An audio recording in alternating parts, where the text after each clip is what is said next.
Ladies and gentlemen, friends, I think I have the peculiar privilege and honor of being the only non-American to take part in these teach-ins in Washington and here. I don't know to what merit I owe this honor, but it gives me an immense gratification to see you here, to see this immense crowd listening to speakers past midnight. I see in this a symptom of the awakening of the critical spirit in this country, of the awakening of the political and moral energy of a new American generation. And allow me, please, to greet in you America's future.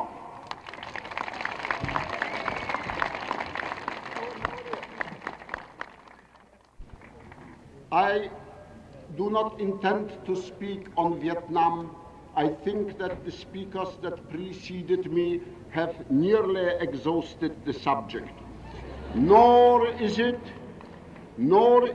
my task to give advice, even from the left, to the American administration what it ought to do in Vietnam. I am here as an outsider, and I am not even criticizing American policy in particular. I am criticizing Western policy at large. Therefore, I think that it is necessary to subject to a brief scrutiny the major assumptions and misassumptions, conceptions and misconceptions, illusions and myths of the Cold War. So, because all these reappear in one form or another in the present Vietnamese crisis. You will therefore, I hope, bear with me if past midnight I allow myself a brief excursion into the history of the Cold War in order to lay bare these assumptions. I take a very high view of your endurance, my friends, and of your intellectual curiosity. I want to pass in review a few of the major assumptions of the Cold War. The first major assumption has been always the assumption of a military threat from communism, either from Russia or from China.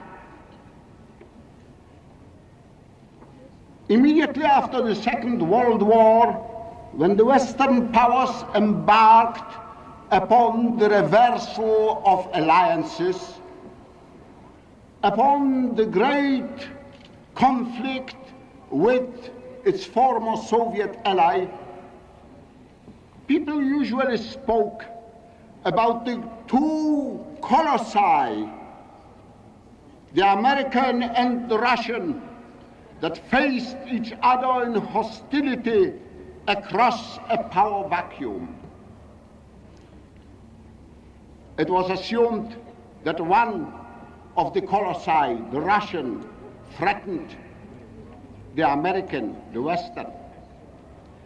What people did not realize then, what the governments did not tell them, was that of these two colossi, one, the American, emerged from the Second World War in full-blooded vigor and strength, immensely wealthy, with hardly any losses suffered in the war compared with the other allies, with barely a scratch on his skin, whereas the other colossus, the Russian, lay almost prostrate, bleeding profusely from all his wounds, and that almost prostrate colossus, bled white, was assumed to create a major military threat to Europe,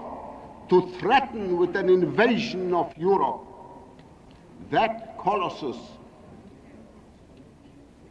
Russia, lost in the last war over 20 million people in dead alone.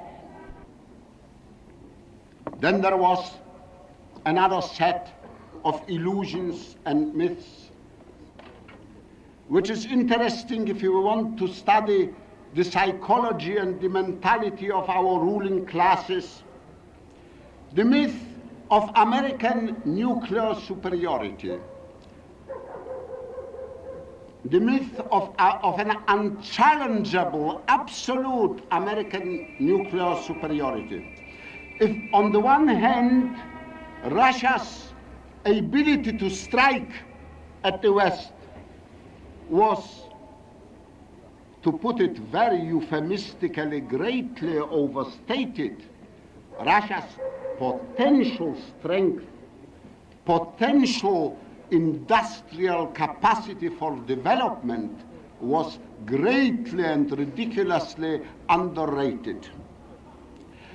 Those of you who are old enough will remember what the experts told us in those years, that Russia will never have an atomic bomb because she doesn't have the uranium ore. Then it was that Russia didn't have the engineering resources to produce nuclear energy. Then Russia didn't have the know-how. And then when Russia did split the bomb, we were told that she couldn't produce them in sufficient numbers to change the military situation. Then we were told that the Russians would never have the means of delivery of those warheads. And then we were told that Russia couldn't produce the H-bomb. Illusion after illusion, a chain of illusions, one exploded after the other, and yet until the Russian Sputnik soared into outer space, the assumption of American unchallengeable technological superiority in every field, in every military field, was taken for granted here and also in Britain and in the whole of Western Europe. What accounts for this? Curious arrogance and wishful thinking. What accounts for this? I believe that our rulers sincerely thought that the Russians would never challenge the West in the field of nuclear energy, because brought up in the capitalist system, convinced of the superiority of the capitalist system, convinced that a social order in which so-called private initiative, the private initiative of the big trusts and cartels, the private initiative of the financial oligarchies doesn't operate. They assumed that in such a system, couldn't really work and couldn't really produce nuclear energy. The arrogance was the arrogance of an old ruling class, convinced that its way of life and its way of operating a national economy is the only rational and reasonable one, and that a new order is an aberration. A new social order is an aberration. Since the beginning of history, declining social classes, ruling social classes, assumed that the social system opposed to theirs couldn't possibly work. This is the secret of the illusions and the myths in which our own ruling classes sincerely believe. And when some of these illusions are exploded, when the illusion about America's unchallengeable superiority was exploded, the reaction to it was equally irrational. A panic. Waves of panic spread over the whole West. And now, when it turns out that even backward China, the China that was kicked around and trampled upon by the West for a century, even that backward China develops its nuclear industry. We hear those panicky and insane voices that tell us that perhaps if a few bombs are dropped on China's nuclear installations, the growth of this giant will be properly interrupted at the right time, quite apart from the wickedness, quite apart from the profound inhumanity and immorality of such talk, which I would like still to hope does not affect or reflect official American policy, but I am not sure that it doesn't. Quite apart from that, what a nonsensical illusion it is that by dropping a few bombs you can really stop the growth, the industrial growth and modernization of the greatest nation in the world. Once again, arrogance, incredible, fathomless arrogance and wishful thinking combine to produce something that future historians will cite as examples of the degeneration of the human mind.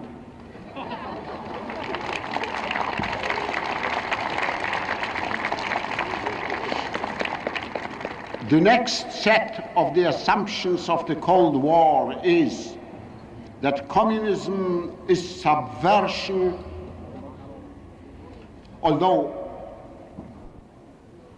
but what if all the talk about the Moscow-inspired subversion was hollow?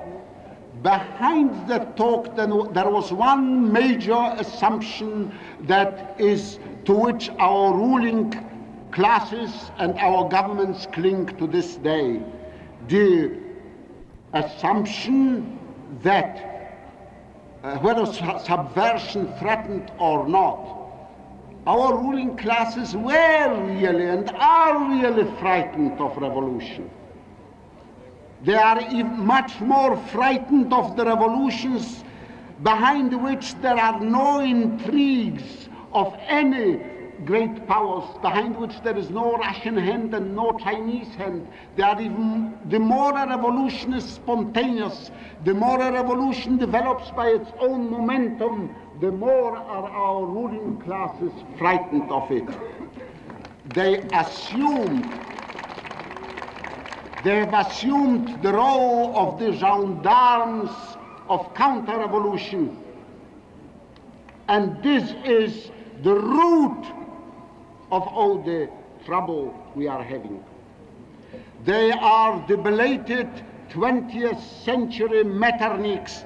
You know that Metternich was that famous Austrian statesman who, after the defeat of Napoleon, sought to preserve feudalism in Europe and to suppress all revolution until he was overthrown in 1848. These are our Metternichs. And they, of course, they say that they struggle against subversion, and they struggle against it by economic aid, by the generosity also of Marshall aid, and so on. Even quite recently we heard how the Vietnamese were offered economic aid. But if they didn't behave well, if they didn't respond immediately to the offer, then the bombings were resumed. Either you take my economic aid or I bomb you.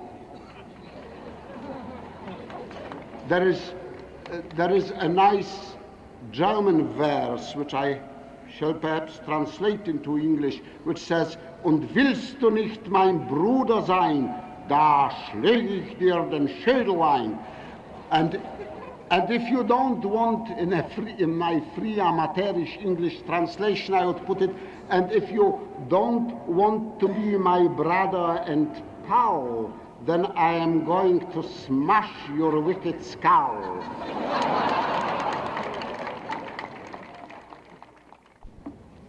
Now,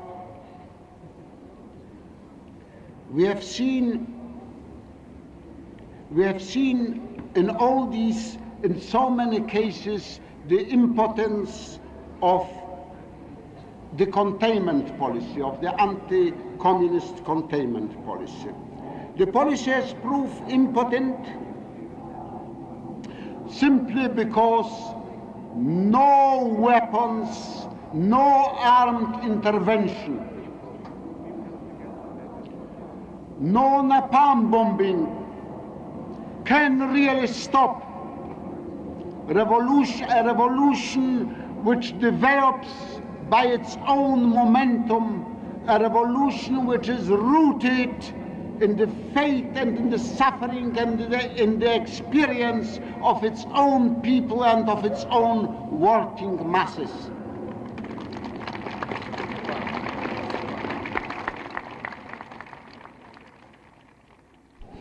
I still believe that class struggle is the motive force of history. But in this last period, class struggle has all too often sunk into a bloody morass of power politics. On both sides of the great divide, a few ruthless and half-witted oligarchies, capitalist oligarchies here, bureaucratic oligarchies there, hold all the power and take all the decisions, obfuscate the minds and throttle the wills of the nations. They even usurp for themselves the roles of the chief protagonists and expounders of the great conflicting ideas of our time. The social struggles of our time have degenerated into the unscrupulous contests of the oligarchies. Official Washington speaks for the world's freedom, while official Moscow speaks for world socialism. All too long the peoples failed to contradict these false friends either of freedom or of socialism. On both sides of the great divide, the peoples have been silent too long and have thus willy-nilly identified themselves with the policies of their governments. The world has thus come very close, dangerously close, to a division between revolutionary and counter-revolutionary nations. This, to my mind, has been the most alarming result of the Cold War. Fortunately, things have begun to change. The Russian people have been shaking off the old conformism and have been regaining a critical attitude towards their rulers. Things are also changing here in the United States, as I, who was here 15 years ago, can see perhaps more clearly than you young people. They are changing because the world, after all, is something like a system of interconnected vessels, where the level of freedom and critical thinking tends to even out I am sure that without the Russian de-Stalinization, there would not have been this amount of freedom and critical thinking that there is in America today. And I'm also sure that your continued exercise of freedom and continued voicing of criticism and of critical political action will encourage the further progress of freedom in the communist part of the world. Freedom in the Soviet Union was suppressed and stifled during the rise of Nazism mostly. This was the time of the great purges. Then it was stifled again and trampled over again throughout the Cold War, or most of the Cold War. The more you exercise your freedom, the more will the Russians feel encouraged to speak up also critically against the mistakes and blunders of their government.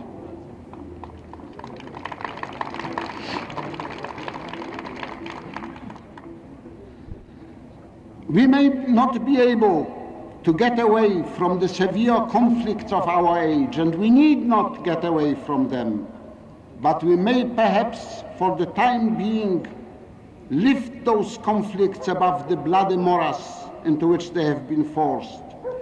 The division may perhaps once again run within nations rather than between nations.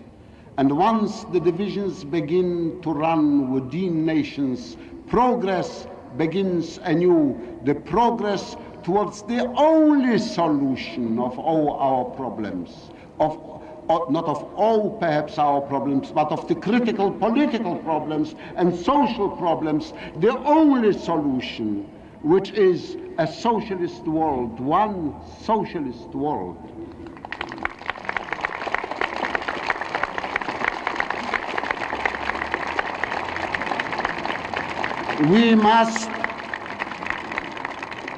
We can and we must give back to class struggle its old dignity. We may and we must restore meaning to the great ideas, partly conflicting ideas, by which mankind is still living, the ideas of liberalism, democracy, and communism. Yes, the idea of communism.